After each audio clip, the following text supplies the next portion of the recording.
mahasiswa dari Universitas PGRI Semarang ya. Selamat datang di Gedung Kirtie. Semoga kunjungannya ke sini nanti bisa bermanfaat. Nah, sebelumnya perkenalkan Tiang Ayu, yang petugas pelayanan di sini.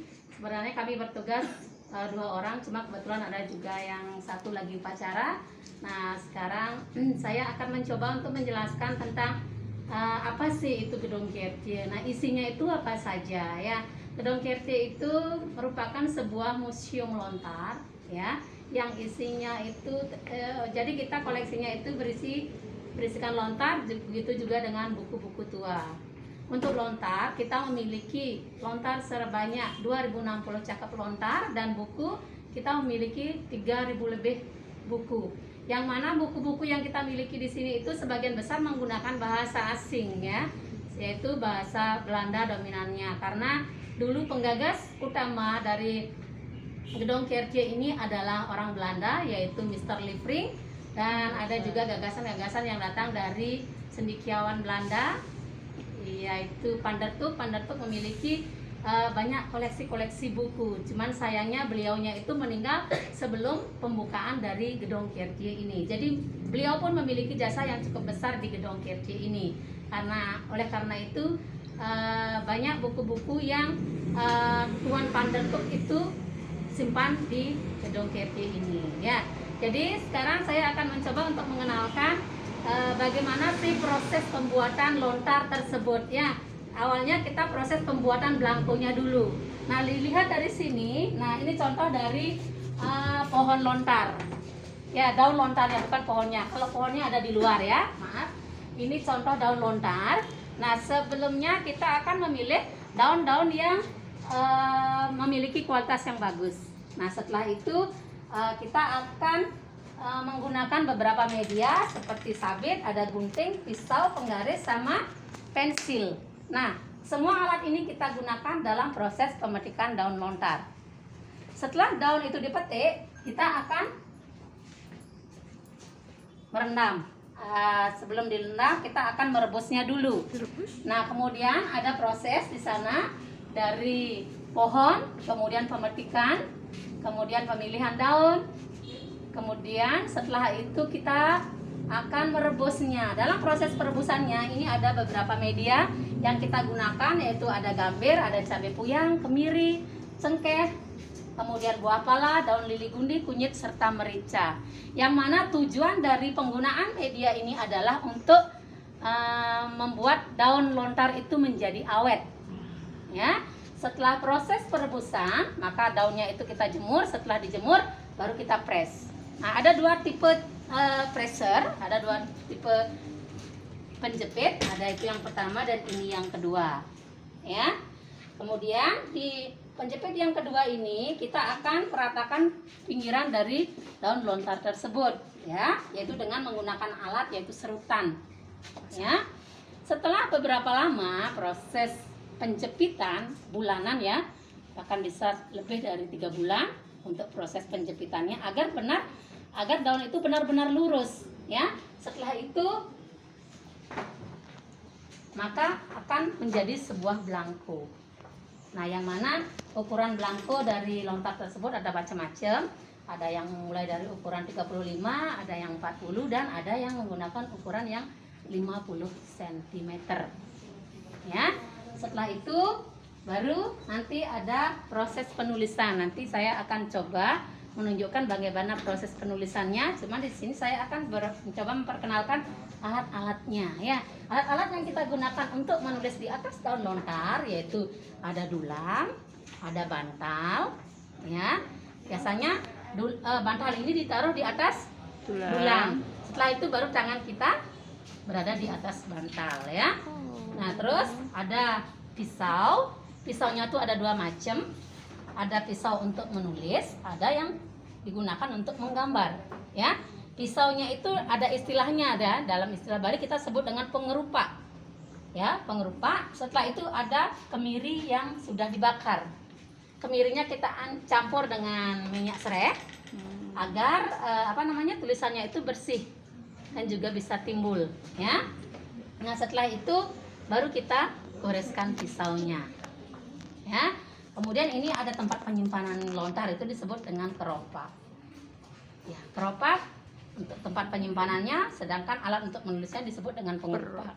Nah, kemudian untuk vitrin-vitrin selanjutnya ini adalah merupakan tempat-tempat dari pajangan yang kita punya di sini. Artinya klasifikasi untuk pajangan klasifikasi lontar yang kita punya di sini. Karena di sini kita memiliki 7 klasifikasi lontar, ya. Ada klasifikasi Weda, kemudian ada tentang awig-awig, kemudian ada tentang warige, begitu juga ada tentang pengobatan tradisional, kemudian ada juga tentang tembang, ya, tentang tembang di sana, kemudian di sebelah sana ada babat, ya, di vitrin yang kelima itu ada babat tentang silsilah kerajaan atau tentang sejarah-sejarah tentunya sebuah kerajaan, ya, dan kemudian yang di sebelah sini ada Satwa Bali atau folklore, dan yang terakhir yaitu tantri. Ya, itu kebetulan tentang perkawin Ramayana. Nah, di sana juga sudah diperlihatkan salah satu contoh wirame, ya, salah satu contoh wirame, yang mana wirame itu biasanya kita gunakan pada saat ada upacara. Ya, wirame itu ditembangkan akan menjadi sebuah lagu. Misalnya ya, kayak seperti itu. Kawet sarat samaya kala nirar parang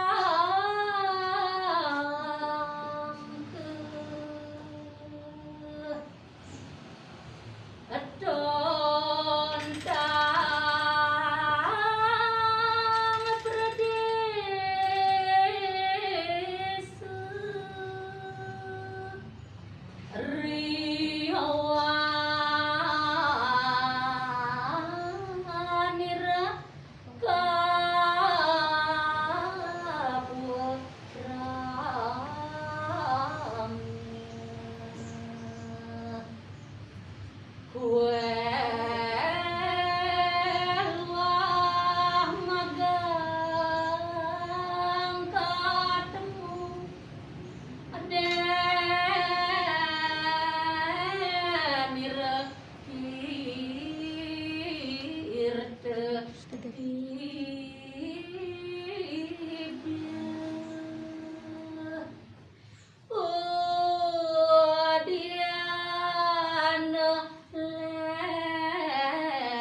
itu contohnya. Jadi ditembangkan sehingga menjadi sebuah lagu, ya. Oh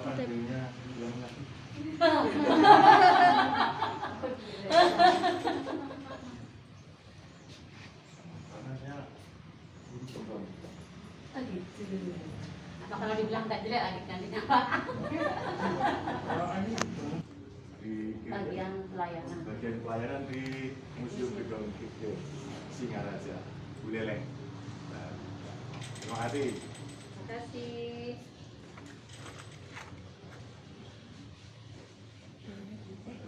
Ya. Nanti tunggu di konten YouTube. Bang nggak mau. Oke, kemudian sekarang di dalam kebetulan di dalam ini ruangan khusus untuk lontar. Mohon maaf bagi yang berhalangan masuk, maksudnya mohon tunggu di sini saja dan masuk ke dalam, ya. Sama bagi adik-adik yang berkenan, oke? Silakan.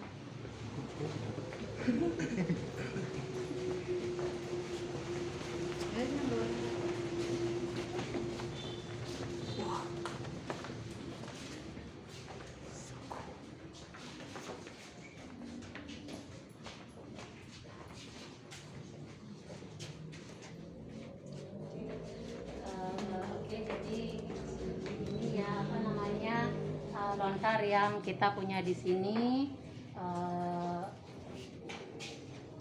Jadi lontar itu sudah ditaruh berdasarkan klasifikasi. Maka dari itu kita memiliki kode-kode pada keropak tersebut ya. Jadi ada kode-kode khususnya. Misalnya 1A, 1B, 1C, kemudian ada 2A. Kayak seperti awik-awik, kemudian ada 3A yaitu kayak warige. Di sebelah sana ada 3D yaitu tentang tentang usade, pengusadaan. Kemudian ada 3B yaitu tentang tutur. Di belakang sana ada tentang satu Bali juga dan irama ya. Kemudian untuk penyimpanan lontar di sini kita menyimpan dalam kotak yang sudah saya perkenalkan tadi yang disebut dengan keropak ya. Nah, kemudian ini contoh lontar. Nah, seperti ini. Seperti ini.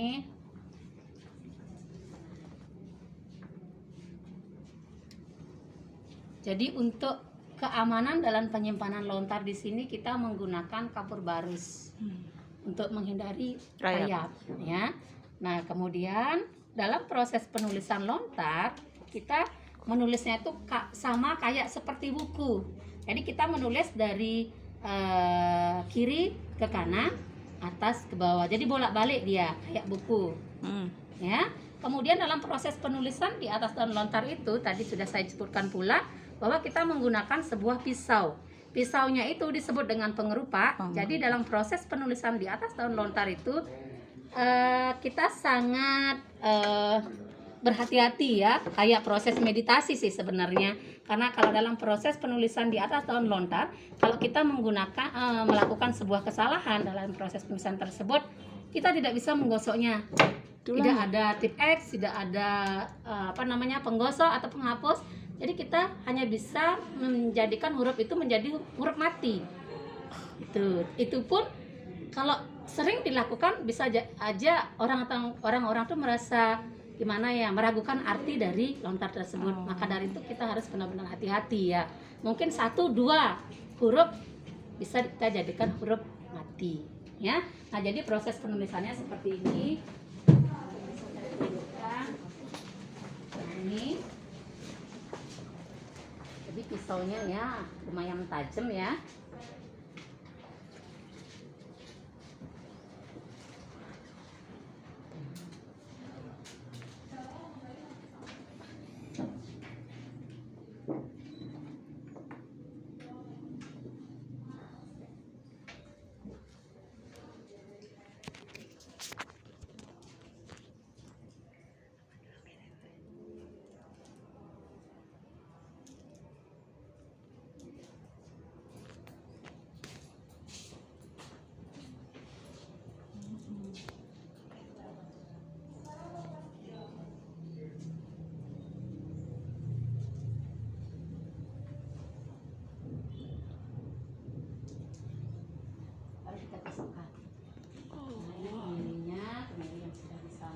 Kita bisa isi serai. Misalnya seperti ini, maka itu kan sumber.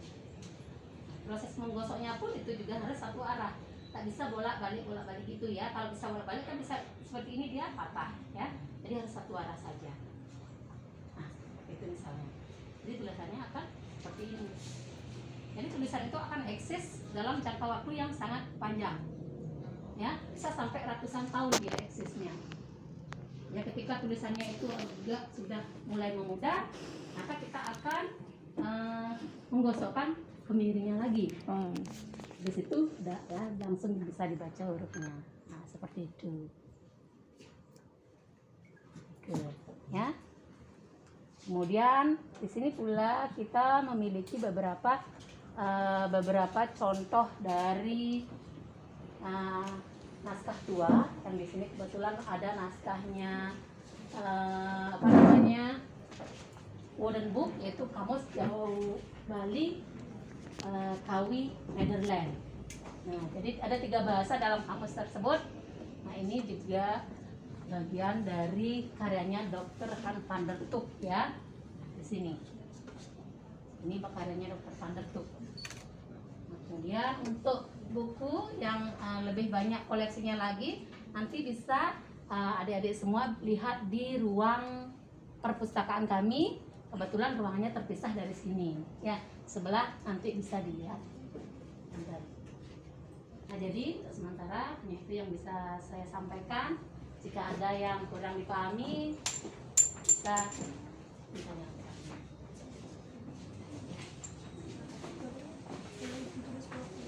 Bisa dibolak-balik.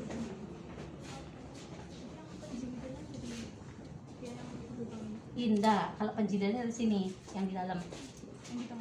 Di tengah. Nanti kita diikat di sini. Nah, misalnya diikat di sini. Jadi kalau baca tinggal buka kayak gini aja. Tuh. Koleksi yang paling lama tahun berapa ya? Untuk koleksi apanya, Bu? Lontar. Kalau lontar itu mulai ditulis dari abad ke, kalau nggak salah, ke-14. Ada di sini.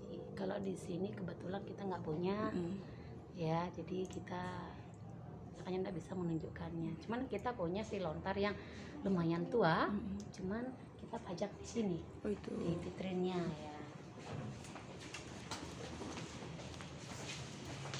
Maaf. Ini sudah lumayan lama, sudah hampir 350 tahun lebih. Indonesia dijajah. Nah, ini ya, ini saja.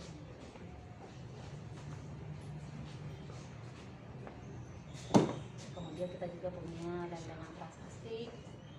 Kemudian lengangan prasasti ini merupakan sebuah lengangan yang isinya tentang sistem pengairan subak di Bali yang didapatkan di Tabanan.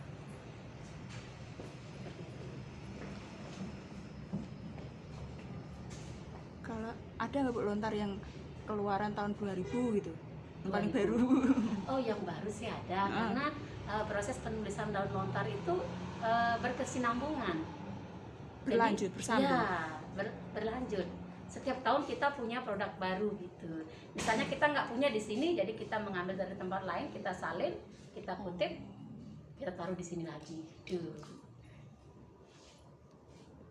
Cuman isinya sih udah isi yang apa namanya? Modern. Isinya tuh udah tua ya. Oh. Naskahnya naskah tua, cuman kita Salin. salin ulang. Gitu.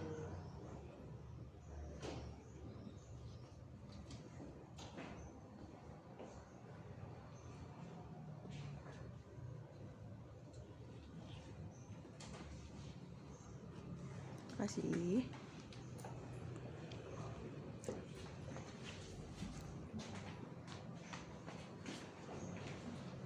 Oh, kalau ini dikeluarga namanya, kalender keluarga.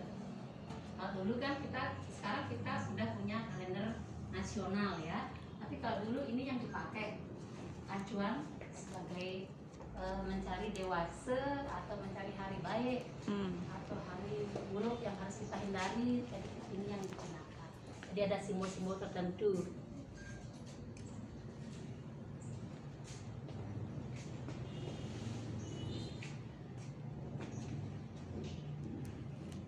Ibu kalau di Jawa itu kan tulisan kuno bentuknya serat kayak bentuk tembang gitu. Kalau di Bali juga sama. Kalau di Jawi kita namanya kidung. Kit. Kidung, kawin, geduritan, itu beda-beda sih tingkatannya. Gitu. Cuman kalau kidung mungkin sebagian besar umat Hindu itu udah sering dengarnya gitu. Kalau kekawin sama geduritan agak ya gimana ya, agak Jarang. iya, artinya levelnya itu agak lebih tinggi. Ya hanya mungkin harus perlu latihan khusus sih sebenarnya kalau nembang geguritan sama kekawin. Gitu. Iya. Apakah ada penulis khusus untuk menulis? Lontar. Iya. Kalau penulis lontar sih, ya memang harus ada penulis khusus. Jadi nggak bisa sembarang orang ya bisa menulis lontar gitu. Itu mereka harus misalnya harus punya ilmu tersendiri atau harus sekolah dulu atau gimana Ibu? Kalau dulu sih orang kan nggak ada sekolah ya, jadi mungkin udah merupakan bagian dari talent. Jadi mereka sudah punya talent tersendiri. Tapi kalau sekarang kan sudah ada apa namanya institut yang membuka khusus untuk Menulis lontar. Jurusan bahasa Bali. Jurusan bahasa Bali, jadi otomatis mereka akan belajar menulis di atas daun lontar juga. Jadi mereka akan secara otomatis memiliki sebuah bakat. Cuman bakat orang itu kan berbeda-beda ya. Jadi nggak bisa semuanya ya Bu? Iya, belum tentu. Bisa sih bisa, cuman kadang apa namanya? Kayak istilah Bali taksu, tulisannya itu beda. Taksu. Jadi ya beda gitu. Gaya penulisannya mungkin. Ya cara penulisannya, kemudian bentuk hurufnya. Kalau Kadang tulisan tangan pun juga beda kan. Betul. Ada tulisan tangan kok kayak gimana ya, punya inspirasi tertentu kan. Kadang-kadang ya, kadang ada tulisan yang jelek sekali kelihatan. Jadi tergantung tangan seseorang aja. kalau mau nulis lontar harus puasa atau apa dulu Ibu? Enggak sih. Biasa. Nah, kalau nulis lontar ya paling kita ada sedikit apa yang namanya kalau kita kan ilmu pengetahuan itu kan bersumber dari Sang Hyang Aji Saraswati. At least kita Berdoa. Ya berdoa. Ada misalnya sesajen kecil kayak canang sari atau Betul. apa gitu. Kayak yang di depan itu ya.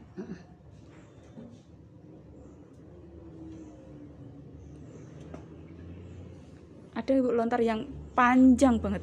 Serinya Kalau panjang banyak sekali- banget. kalau panjang sekali nggak ada. Kan panjang Pendek-pendek. 50 cm. Maksudnya, Segini. ini segini. Ini satu seri selesai ini ya Bu. Ya.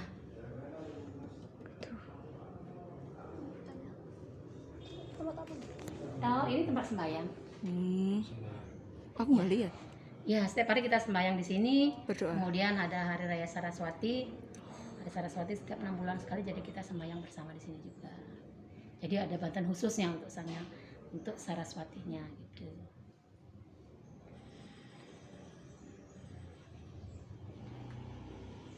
Kalau pengunjung di sini rata-rata mahasiswa ya Bu. Mahasiswa.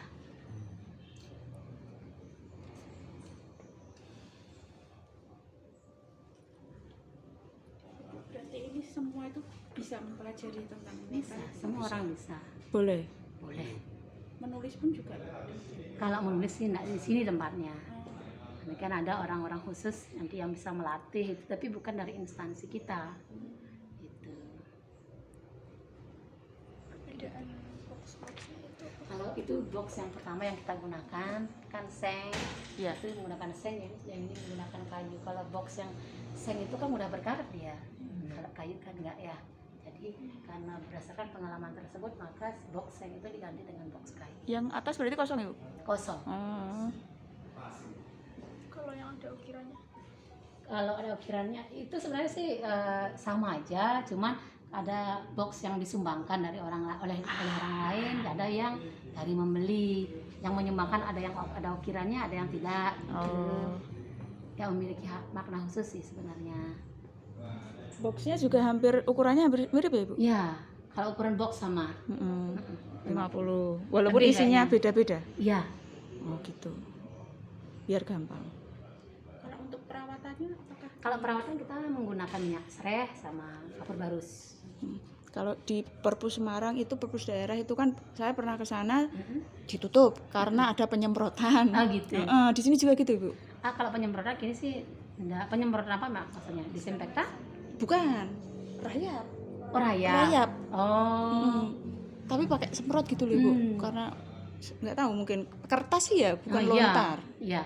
Kertas apalagi kan gampang dimakan rayap. Dan koleksinya tua-tua. Mm-mm. Di sini juga ada penyemprotan gitu Ibu. Kalau Dah. kayak berapa bulan sekali, setahun sekali? Proses penyemprotan sih setahun sekali biasanya. Kita cek dulu bukunya, habis itu disemprot. Dicek berarti dibilai satu-satu gitu. Iya. Makanya lumayan. Hati-hati. Iya. Luar Ekstrim biasa. itu. Ya. Soalnya tipis. Mm-mm.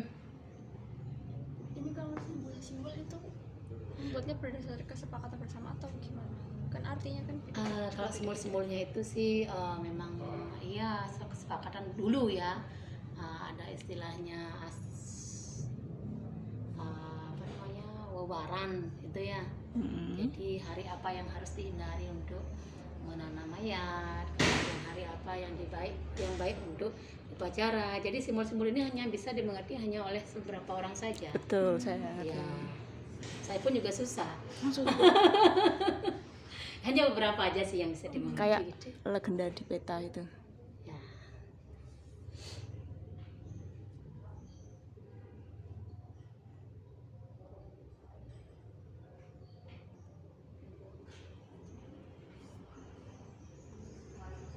Kalau menembangkan ininya, ditembangkan juga hari-hari tertentu nggak Bu? Iya. Pakai ini juga mungkin? Nah, Hari Saraswati tadi. ya Saraswati, Purnama Tilam, Purnama Tilam itu apa? bulan mati kan? Kan di sini tuh Tilam yang nggak ada yang datang setiap 15 hari sekali. setelah bulan purnama. Bulan purnama. Purnamanya habis gitu. Nah, Gitu. Terima kasih. Ya, sama-sama, semoga bermanfaat ya. Terima kasih Semoga sangat. ya. Kamu Nendi?